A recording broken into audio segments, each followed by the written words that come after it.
Vamos falar sobre o quarto poder. A mídia é o quarto poder, deveria ser o povo, mas na verdade é a mídia. Como tudo na vida, a mídia serve para o bem e para o mal.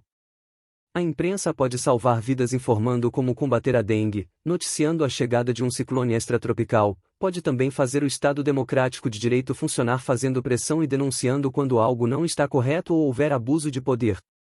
Porém, ela também pode ser usada para desinformar e propagar fake news, um termo muito em volta na atualidade e que está sendo usado para censurar a internet. Vamos assistir alguns vídeos para compreendermos que é preciso estarmos atentos para poder usar a informação a nosso favor. É muito importante lembrar que toda narrativa tem sempre dois lados. E a nossa obrigação é sempre procurar saber o outro lado para tirar as nossas conclusões sozinhos.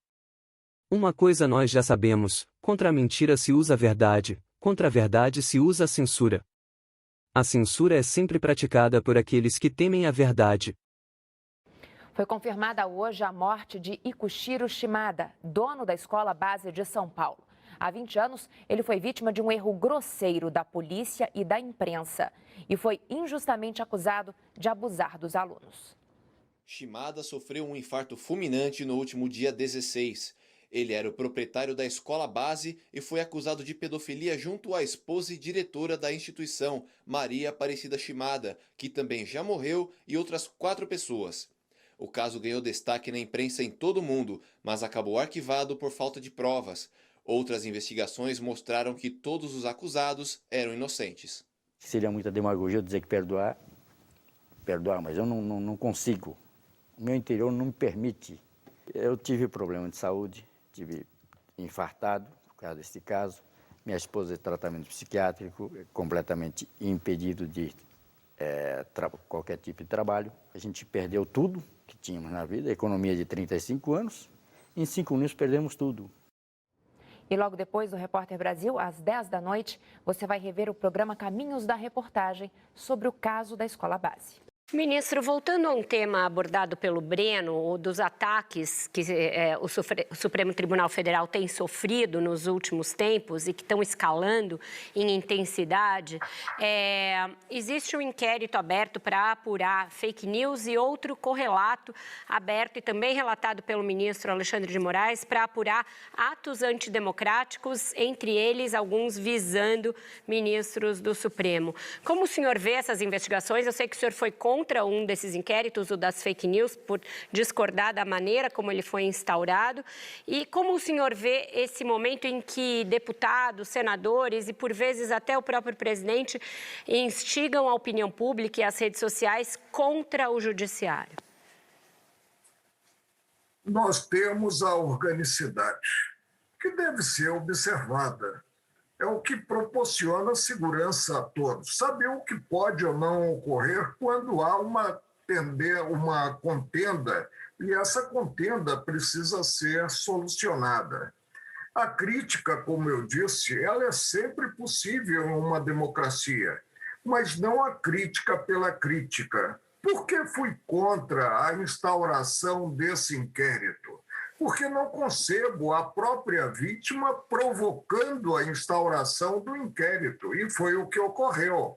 Ou seja, o presidente à época do Supremo, o ministro Dias Toffoli, ele não só instaurou, sem provocação da polícia, sem provocação do Estado acusador, que é o Ministério Público, o inquérito, como também escolheu a dedo quem seria o relator desse inquérito. Isso, evidentemente, não se coaduna com o direito positivo, com a Constituição Federal, com os ares democráticos. E o inquérito ele está tramitando já praticamente, eu creio, há 2 anos, e não se tem aí sinalização da oferta da denúncia, que é a primeira peça do processo crime, da ação penal, pelo Ministério Público. E se tornou um inquérito, como eu disse, praticamente do fim do mundo, porque nele cabe tudo que venha a surgir, como já houve alguns aditamentos quanto a fatos verificados. Sim. Não é assim que se caminha, não é o exemplo que deveria ser dado e não foi dado no caso concreto, mas nós temos aspectos muito positivos quanto à atividade desenvolvida pelo Supremo. E esse inquérito ele começou mal. Começou com o abandono absoluto da legislação instrumental, da organicidade, como eu disse, do direito. O problema é que o Supremo Tribunal Federal, não sei porque esse nome de Supremo, entendeu?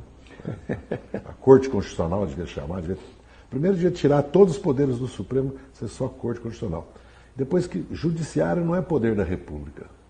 A nossa Constituição estabeleceu 3 poderes. Só existe 2 poderes eleitos que têm soberania popular. O legislativo e o executivo. O judiciário é um órgão que tem que ter autonomia, independência. Agora, o Ministério Público no Brasil se transformou num 4º poder, fora o poder que a imprensa tem. Então fica uma democracia maculada, no mínimo, e caminhando para o autoritarismo. É evidente que está caminhando. Porque se o judiciário assume poderes do legislativo e do executivo abertamente, porque quando o ministro do Supremo Tribunal Federal aboga para si mudar um decreto presidencial sobre indulto que é de exclusiva competência e discricionária do presidente, nós estamos caminhando para uma ditadura da toga.